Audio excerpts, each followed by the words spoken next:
राधे राधे दोस्तों, आप सभी का स्वागत है आपके अपने चैनल व्रत पूजन और कहानियाँ में। हर वर्ष कार्तिक मास की कृष्ण पक्ष की अष्टमी तिथि को अहोई अष्टमी का व्रत किया जाता है। आज मैं आपको अहोई अष्टमी की व्रत कथा सुनाने जा रही हूँ। अहोई अष्टमी की कथा सुनने से पहले अपने हाथ में 7 प्रकार के अनाज ले लें। अगर यह संभव नहीं है तो थोड़े से अक्षत ले लें। प्राचीन समय की बात है, एक नगर में साहूकार के 7 बेटे और उनकी 7 बहुएं और एक बेटी रहती थी। बेटी की भी शादी हो चुकी थी, लेकिन दीपावली पर अपने मायके आई हुई थी। साहूकार की बहुएं दीपावली की साफ सफाई कर रही थी। नंद भी भाभीियों के साथ घर की लीपा पोती के लिए जंगल से साफ मिट्टी लेने गई। जंगल में मिट्टी निकालते वक्त खुरपी से शाहू का एक बच्चा मर गया। यह घटना से दुखी होकर शाहू की माता ने क्रोधित होकर कहा कि मैं तुम्हारी कोख बांध दूंगी।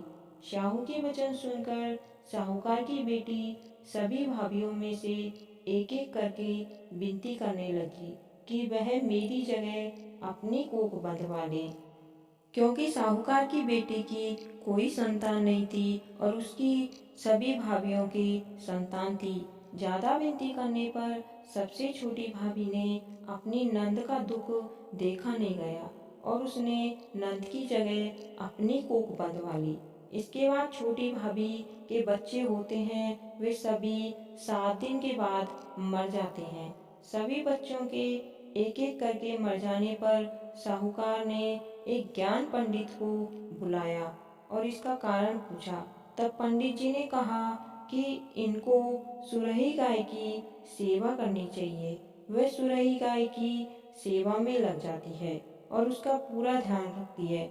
इसे देखकर सुरही गाय छोटी बहू से पूछती है, आखिर तू किस कारण मेरी इतनी सेवा कर रही है और तू मुझसे क्या चाहती है? जो कुछ तेरी इच्छा है वह मुझसे मांग ले। साहूकार की बहू ने कहा कि शाहू माता ने मेरी कोख बांध दी है, जिससे मेरे सभी बच्चे मर गए हैं। यदि आप मेरी कोख खुलवा दें तो मैं आपका बहुत उपकार मानूंगी। सुरही गाय छोटी बहू की बात मान लेती है और उसे लेकर वह 7 समुद्र पार शाहू माता के पास लेकर चली जाती है। रास्ते में उसे एक गरुड़ पक्षी के बच्चे को सांप को मारने वाली होती है, लेकिन साहूकार की बहू सांप को मार देती है और गरुड़ के पक्षी के बच्चे को जीवन दान देती है। इससे प्रसन्न होकर गरुड़ पक्षी की माँ उसको सुरही समेत शाहू के पास पहुंचा देती है। वहां पहुंचकर छोटी बहू शाहू की भी सेवा करने लग जाती है। उसकी सेवा से प्रसन्न होकर शाहू उसको 7 पुत्रों और 7 लोगों का आशीर्वाद देते हैं। शाहू कहते हैं, तूने मेरी काफी सेवा कर ली है, अब तू घर जा और अहोई माता का उद्यापन कर। पूजा में 7-7 अहोई बनाकर 7 कढ़ाई देना। छोटी बहू जब घर जाती है तो देखती है कि उसके 7 संतान जीवित हैं और उसकी 7 बहुएं भी हैं। यह सब देखकर वह खुश हो जाती है और उसने 7 अहोई बनाकर 7 कढ़ाई देकर माता अहोई का धूमधाम से उद्यापन करती है। अहोई अष्टमी कथा सुनने के बाद अक्षत माता को चढ़ा दें या फिर 7 अनाज गाय को खिला दें। फिर कहें कि हे अहोई माता, जिस प्रकार आपने साहूकार की छोटी बहू को आशीर्वाद दिया, उसी तरह हमारी भी संतान की रक्षा करना और उसे सुख समृद्धि का आशीर्वाद देना।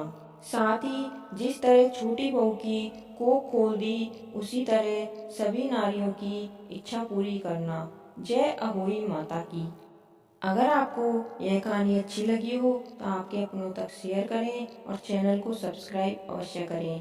कार्तिक की व और अन्य व्रत कथाएं सुनने के लिए चैनल को अभी सब्सक्राइब करें। धन्यवाद। आपका दिन शुभ हो।